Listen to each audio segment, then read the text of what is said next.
Ay, nasa linya natin, Weng. Oo, ang Executive Director sa Mahang Industriya ng Agrikultura o SINAG, si Sir Jason Cainglat. Sir Jason, good morning po. Welcome po. Saksi sa Double B. Magandang umaga po. Sir Jason. Ayan, okay. Sir Jason, magandang umaga.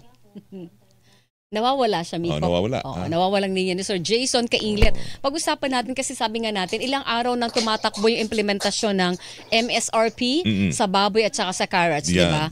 Bakit carrots lang? Mahal din naman yung ibang gulay. Tama. Oh. Di ba? Ang sibuyas nga mahal eh. Okay Sir Jason? Apo, magandang umaga po, Miss Weng at Sir Weng. Magandang umaga, sir. Good morning. Salamat. Kumusta yung monitoring po ninyo doon sa implementasyon ng MSRP, Maximum Suggested Retail Price, sa baboy at sa carrots? Effective ba siya?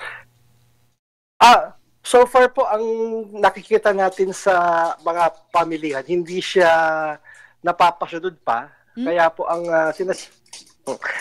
sinasabi sa natin ay ito pong MSRP ay merong talagang malinaw na enforcement, may ngipin po yung executive order o memorandum ng DA para naman po mapasunod natin yung mga players, meaning mga biyahero po yan tsaka retailers na sumunod po dito sa tinakda natin.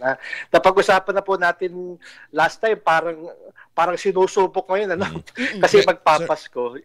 Yun po lagi ang nagiging basis nila pag magpapasko, magmahal ang presyo. Ano daw ang dahilan kung bakit hindi nila sinusunod o hindi pa napapatupad ng maayos yan? Ang posible kaya na hindi nila kaya sundin ito dahil palugi ang bibenta nila. O palagi natin, Sir Weng, hindi dugi dahil yung MSRP sa baboy, halimbawa, yung 330 tsaka 370, ang basis niya, ang farm gate mo ay nasa 210 lang. Pero as of now po, ang farm gate nasa 170. Ibig sabihin, mas mura pa siya ng 40 pesos. Kaya dapat, kayang-kaya po ng mga viajeros, traders, and ang mga retailers, dahil ilang beses na po nang napag-usapan yan, Sir Weng, kahit early this year, nag-cost structuring, nag-consultations, talagang ang ipapatong ng biyahero is plus 70, ang retailer plus 50.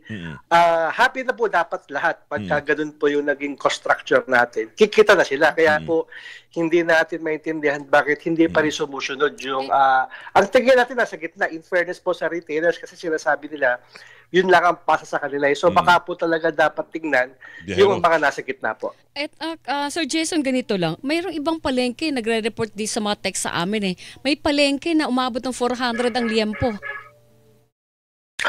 Opo, yun din ang monitor natin. Umabot talaga ng 400. Kaya po dapat saan ay, siguro kaya hindi rin sumusunod, Miss Weng, ay wala pang nasa sampulan. Baka po this time, kailangan ng sampulan. Kasi kung suggested, kumbaga parang nakikisuyo ka lang Baka po dapat talaga ay mandatory imposition para naman po mapasunod natin sila. Ang problema raw, partner, di ba, parang may nakakausap kami na ang dahilan, matumal ang bentahan.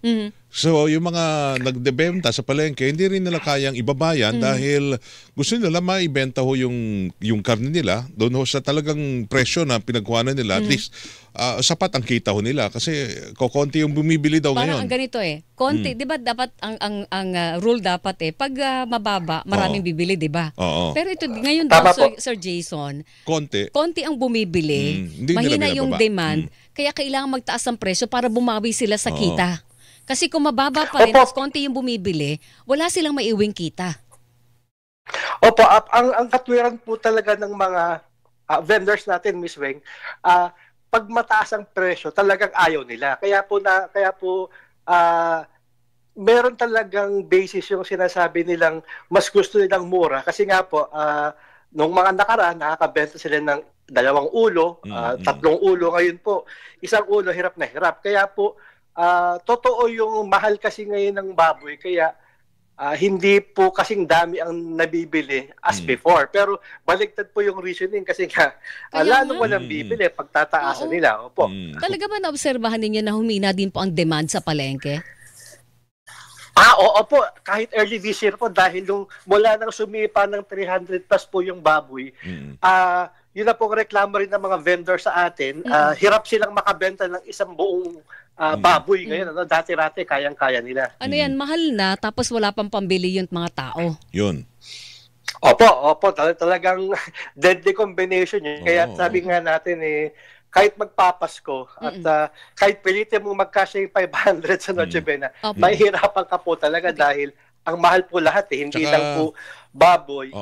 Marami pa po mga ibang products. Saka mas pinipili ata yung mga imported. Oo, kasi mura. Although hindi siya fresh.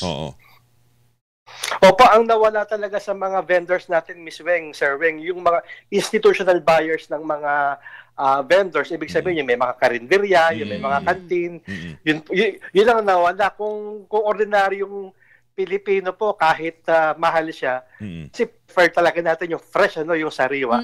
Pipilitin pa rin makabili ng ating mga mamimili. Pero yun nga po, yung malalaki, yung bultuhan ng bumibili ng mga restaurant, ng mga karinderya, lumipat na po talaga sa imported, which is really very, very unfortunate po. Kasi mura, kaya lang, syempre, mas masarap pa rin yung magbibigay ka ng pagkain sa customer mo ng galing sa fresh na baboy. Pero pag kinain na parang walang pinagkaiba Wala bang pinagkaiba yun? Kung halimbawa, 3 linggo frozen.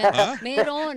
Ano pagkakaiba ng lasa, Sir Jason? Sir Weng, Sir Weng, kaya karamihan ng imported, ito yung may mga sauce, bawa yung mga kaldereta tayo kasi kumbaga nilulunod nila sa mga timpla, pero kung fresh po talaga, kung mapaprito yan, mapanilaga, mapasigang, kita mo po talaga pagka fresh kumpara sa imported. Parang pang pork chop mo, bare lang okay na, di ba?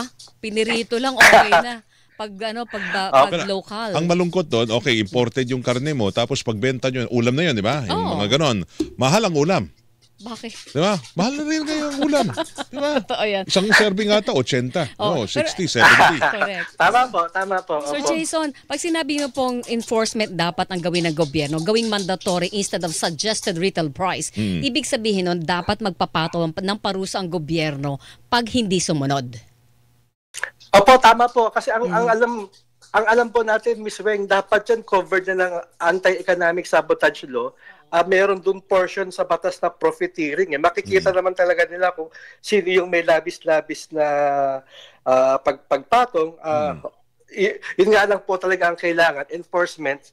Lalo na po sa bahagi ng LGUs kasi po kung ang aasahan lang natin ay DTA at DTI, talagang medyo hirap sila sa monitoring. Mas ang LGUs po dapat ang tumulong sa ating national agencies po.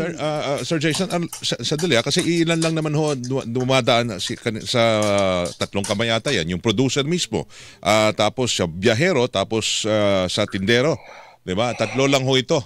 Diba? Hindi ba parang masyado tayong maging mahigpit dito sa mga ordinaryo mga nagnenegosyo kaysa doon sa mga malalaki? Ewan kung sino mga malalaki na involved din dito sa pag-produce ng karneng baboy. Ang sitwasyon natin, Sir Weng, actually malalaki na po talaga kahit yung mga biyaheros. Ano na po sila ang tawag natin, consolidator. Hindi na po kamukha dati ng pa-10-10, pa-20-20. Iniipon na po nila ngayon yung iba biyahe nila. Kaya malalaki na rin po itong mga to. Halos 4 ang kamay ngayon kasi mula sa kumukuha sa farm, meron po nagko-consolidate bago ipakatay and then dadalhin po sa palengke. So, hindi naman po sila talagang maliit, Sir Weng. Tsaka, kahit po sila maliit, tayo po ay nagko-structure na talagang inalam natin kung kikita ba sila o hindi. Ang malinaw, Sir Weng, itong mga biyahero at retailers, ang kita nila ay nasa 40-50 pesos na halos per kilo. Samantala yung mga magbababoy, sila ay nag-aalaga mismo ng 3 to 4 months po, ganun katagal. And yet, kikita sila ng 5 piso, 10 piso lang. Ngayon nga po ay halos pantay lang sa kanilang gastos yung pinagbibilan sa kanila ng mga biyahero po. Kasi sila yung may tinatakbang farm gate price. Diba? Opo, tama po. Tsaka yung lugi po nasa farms Ang mga biyahero tsaka retailer wala naman silang lugi. Ang nagpo-produce po pag tinamaan ng ASF, pag tinamaan ng mga sakit yung baboy, ang sumasalo po niyan mga producers, hindi naman po yung mga biyahero o retailers. Okay. Sir Jason, maraming salamat po sa umagang ito. Ingat po kayo. Thank you. Sir Jason. Salamat. Opo, salamat din po. Sana nga po maging happy and mura ang ating Pasko in the coming days. Yes, good morning po. Thank you. Si Ginoong Jason Caiglet, Executive Director ng Samang Industriya ng Agrikultura o SINAG, mga kapuso.